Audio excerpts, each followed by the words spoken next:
29장 1절에서 13절까지입니다. 29장 1절에서 13절 말씀까지 한 목소리로 읽겠습니다. 29장 1절부터입니다. 호렙에서 이스라엘 자손과 세우신 언약 외에 여호와께서 모세에게 명령하여 모압 땅에서 그들과 세우신 언약의 말씀은 이러하니라.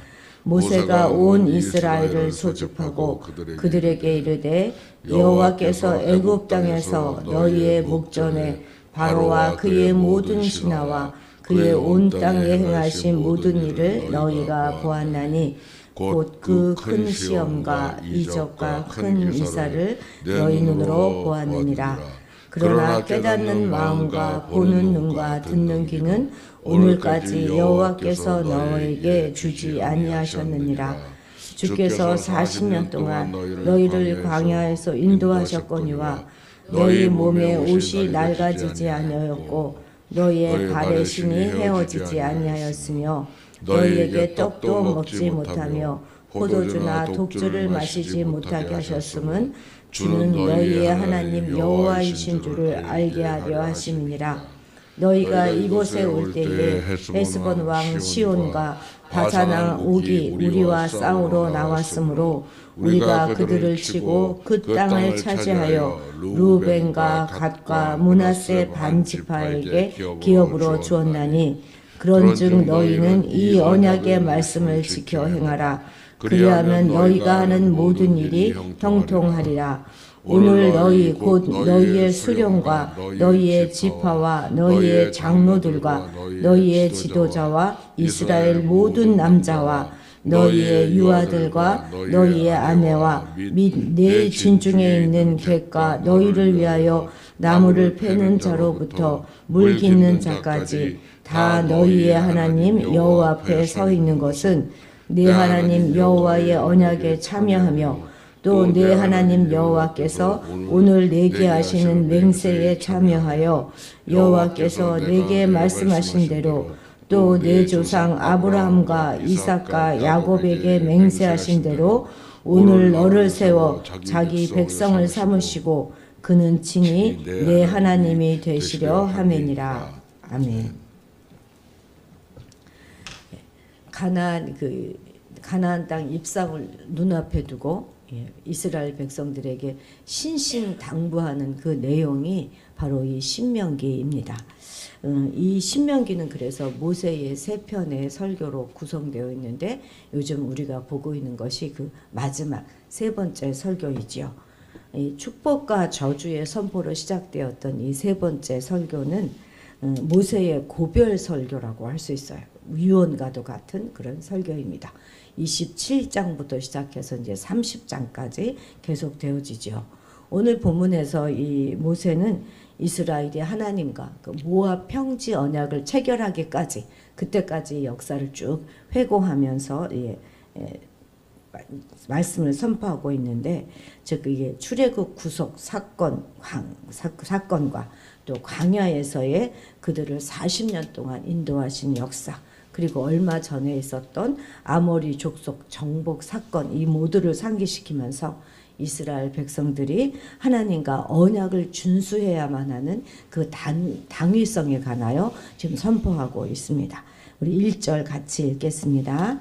호렙에서 이스라엘 자손과 세우신 언약 외에 여호와께서 모세에게 명령하여 모압 땅에서 그들과 세우신 언약의 말씀은 이러하니라. 아멘.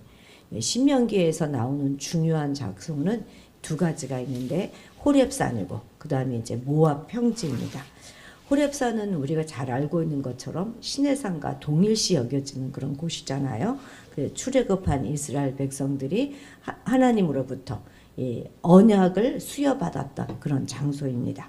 그리고 모압은 지금 현재 이 이스라엘 백성들이 모여 있는 곳으로 모세가 다시 이 언약을 선포하는 그런 곳입니다. 그런데 1절의 말씀 우리가 가만 보면 마치 모압 언약은 시내산 언약과 다른 그런 언약인 듯한 그런 인상을 주고 있습니다. 그렇잖아요. 호렙에서 이스라엘 잔손과 세우신 언약 외에 또 다른 언약이 있는 것처럼 말하고 있습니다. 그렇지만 사실 그렇지 않습니다. 이 호렙산 언약과 이 평지 모압 평지 언약은 그 내용이 동일합니다. 달라진 것이 있다면 그 언약을 수여받고 있는 듣고 있는 이 당사자 대상이 달라진 것이죠. 즉 모압 평지 언약은 호렙산 언약의 갱신이에요. 갱신한 것으로 일단 그 호렙산 언약을 들었던 그 출애굽 1세대들이 다 사망했기 때문에 그들의 자녀 세대인 출애굽 제2세대에게 호렙산 언약을 다시 한번 확인시키고 또 반복하고 있는 것뿐입니다. 사실 하나님께서 당신의 백성과 세우신 언약은 아무리 세대가 변한다 할지라도 결코 변하지 않습니다. 단지 그 언약의 대상인 인간이 변할 뿐이죠. 그것은 인간에게 언약을 주신 하나님께서는 언제나 변하지 않는 동일한 분이시기 때문이기도 합니다. 만일 하나님과 맺는 그 언약이 그 세대에 따라 그냥 달라지고 변한다면 우리의 신앙의 조건이나 방법도 변화해야 될 것이고, 그렇게 되면 신앙의 기준이 없어서 하나님을 바로 섬긴다고 하는 것 자체가 불가능하게 될 것입니다. 심지어 이 시내산 언약이 그대로 적용된 것이 이 모압 평지 언약이고, 또 그것은 오늘날 우리에게도 그대로 적용되고 있지 않습니까? 하나님은 언제나 불변하시는 하나님이십니다. 그래서 당신의 백성에게도 언제나 동일한 순종과 사랑을 요구하고 계시는 것이죠. 변하는 것이 있다면 그것은 하나님이나 하나님의 언약이 아니라 오직 그 언약의 대상인 인간인 것이죠.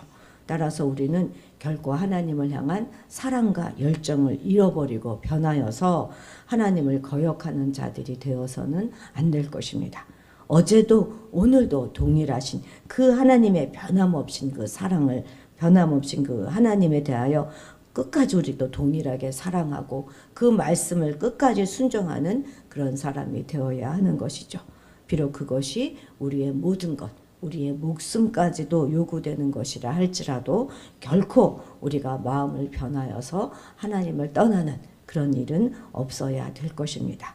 4절도 우리 같이 한번 읽어볼까요? 그러나 깨닫는 마음과 보는 눈과 듣는 귀는 오늘까지 여호와께서 너희에게 주지 아니하셨느니라. 아멘. 그런데 가만 보면 2절에서도 보면 애굽 온 땅에서 행하신 모든 일을 너희가 보았다라고 모세는 말하고 있습니다. 3절에서도 보면 그 큰 시험과 이적과 기사를 너희 눈으로 보았다라고 말하고 있지요. 이것은 출애굽 당시에 애굽 땅에 있었던 그 10가지 재앙을 의미하는 것이 분명합니다. 그런데 여기 지금 모압 땅에서 모세로부터 이 언약의 선포를 듣고 있는 세대는 그 일부를 제외하고는 그 당시 그 큰 기적과 이사를 본 적이 없는 그런 세대들입니다. 보지 못했어요. 그런데 왜 모세는 이들에게 너희들은 보았다라고 말하고 있는 것일까요? 그것은 이 이스라엘 백성들은 그들에게 신앙의 계승이 이루어져야만 하는 그런 세대들이기 때문입니다.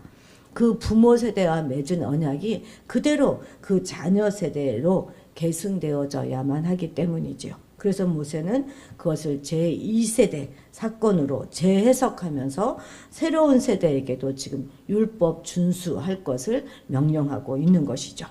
그런데 부모 세대를 통해서 철저하게 생생하게 다 전수받았지만 아직 하나님께서 그들에게 깨닫는 마음이나 보는 눈, 듣는 귀를 주지 않으셨기 때문에 그 사건의 진정한 의미야 또 그 사건을 통해서 이루고자 하시는 하나님의 놀라운 계획을 알 수 없다 하는 것이죠.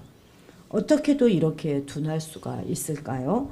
큰 시험과 이적과 큰 기사를 직접 보았으면서도 이스라엘은 하나님을 알아보는 그런 마음이 그들에게는 없었습니다. 물론 이 출애굽의 기사는 직접 보지 못했다 할지라도 광야에서 이들은요 하나님의 놀라운 기적과 역사하심을 직접 체험했습니다. 옷과 신발을 주셨고 또 먹을 것과 마실 것을 제때 주셨어요. 그래서 하나님으로부터 모든 것이 나온다 하는 사실을 이들은 직접 경험하였습니다. 가나안 동편 땅을 두 지파 반에게 차지하도록 해주셨잖아요. 사실 이 요단 동편 땅은 원래 그 약속의 땅은 아닙니다. 그런데 그것을 주심으로 해서 요단 서편 땅도 너희가 틀림없이 믿음으로 차지할 수 있다 하는 것을 보여주신 것이지 않습니까? 그런데도 그들은 영적인 눈과 귀가 멀었어요. 몸은 애굽을 빠져나왔지만 마음은 여전히 바로의 노예 상태에 있었던 것이죠. 하나님께서는 그 험한 광야에서도 신실하게 하나님의 역할을 다 해주셨지만 그들의 불평과 시험과 불순종은 결코 멈추지 않았던 것입니다. 이처럼 죄악으로 인해서 타락하여서 완전히 무능하고 무지하게 된 인간은 하나님께서 행하신 일을 본다 해도 혹은 하나님의 말씀을 듣는다 해도 그 모두를 깨달을 수 있는 것은 아닙니다. 그런데 여러분, 만약에 우리의 삶이 온전히 우리의 실력으로만, 우리의 능력으로만 살아야 한다면 과연 어떠했을까요? 정말 별 볼 일 없었을 것입니다. 아주 허접했을 거예요. 우리는 정말 하나님의 은혜로 우리의 능력 이상을 행하고 누리면서 살고 있는 거 아닙니까? 내가 가진 것만큼만, 내가 노력한 것만큼만, 내가 아는 것만큼만 산다고 하면 정말 우리의 인생은 초라하기가 짝이 없을 것입니다. 그런데 주님께서 내 능력 이상으로 도우시고 내가 아는 것 이상으로 하게 하시고 그 길을 여시고 결실을 맺게 하셨음을 우리는 고백하지 않을 수 없지 않습니까?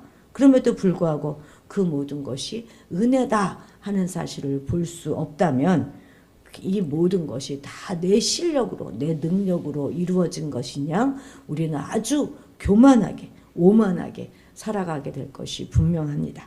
그런 걸 볼 수 있는 눈이 있어야 깨달을 수 있는 것이죠. 물론 하나님의 구원에 관한 진리는 오직 하나님께서 깨닫게 해주셔야지만 깨달을 수 있는 것이 맞습니다. 하나님께서 깨닫지 않게 해주시면 아무도 하나님과 그 구원의 진리에 관하여 알 수도 깨달을 수도 없을 것입니다. 그렇지만 이 모든 것을 다 하나님 탓으로 돌려버리면 안 되는 것이죠. 사실 이 4절의 말씀은요.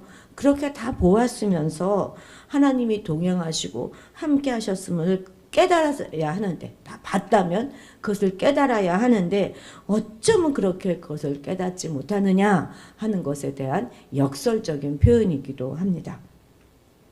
우리가 눈을 열고 귀를 열고 또 다 그래서 하나님의 뜻을 알고자 하는 마음이 우리에게 있어야 한다는 것이죠.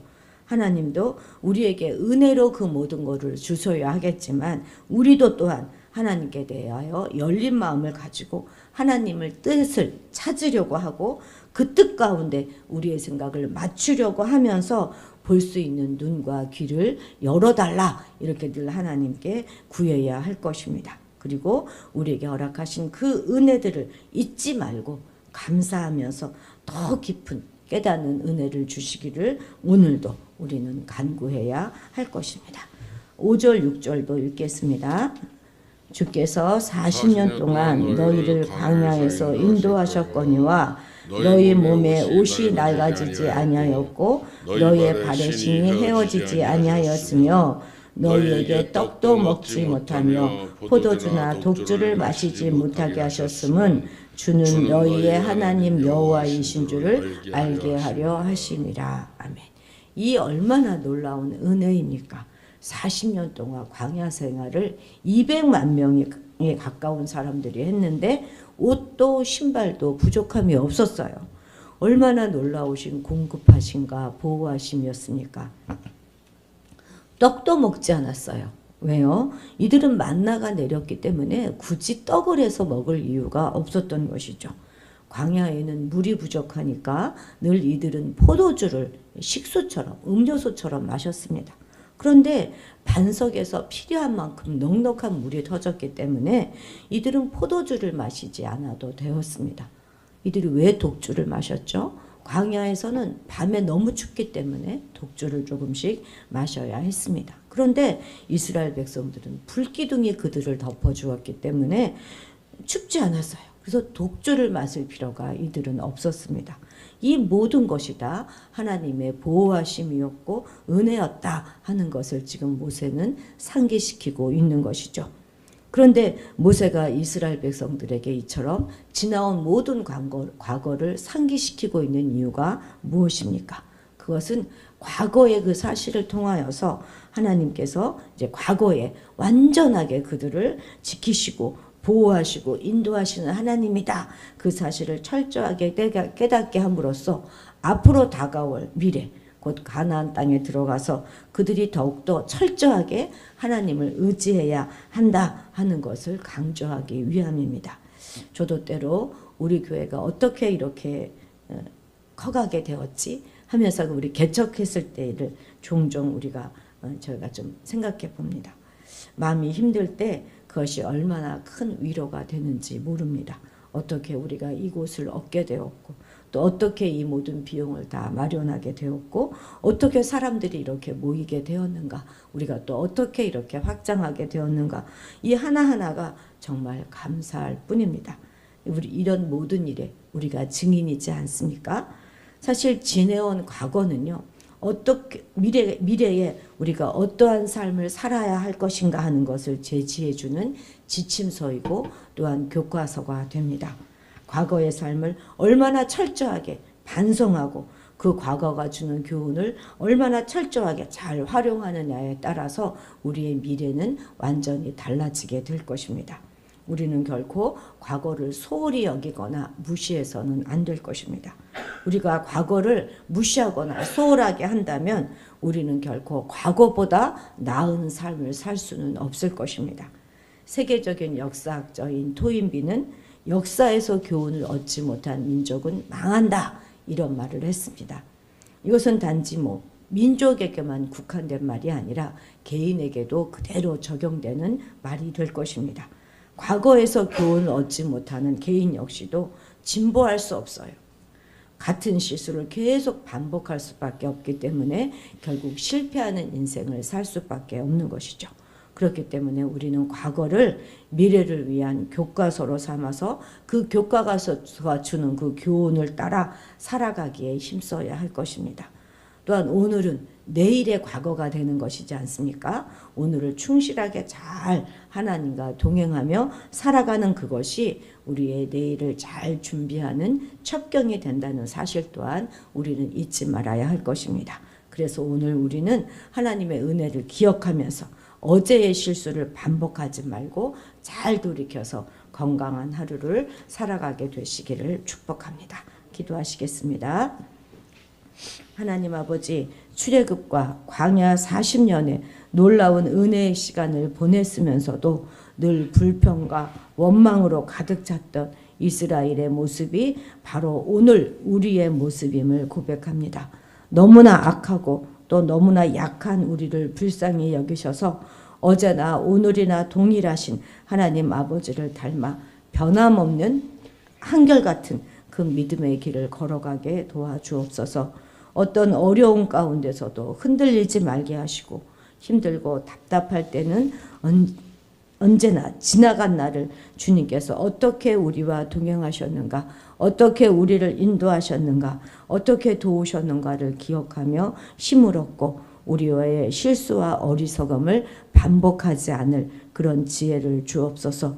우리의 눈을 열어주시고 귀를 열어주셔서 우리의 삶 가운데 은밀하게 도우시며 동행하시는 하나님의 역사를 늘 보고 깨닫게 하옵소서. 감사드리며 예수님의 이름으로 기도드렸습니다. 아멘. 아멘. 예.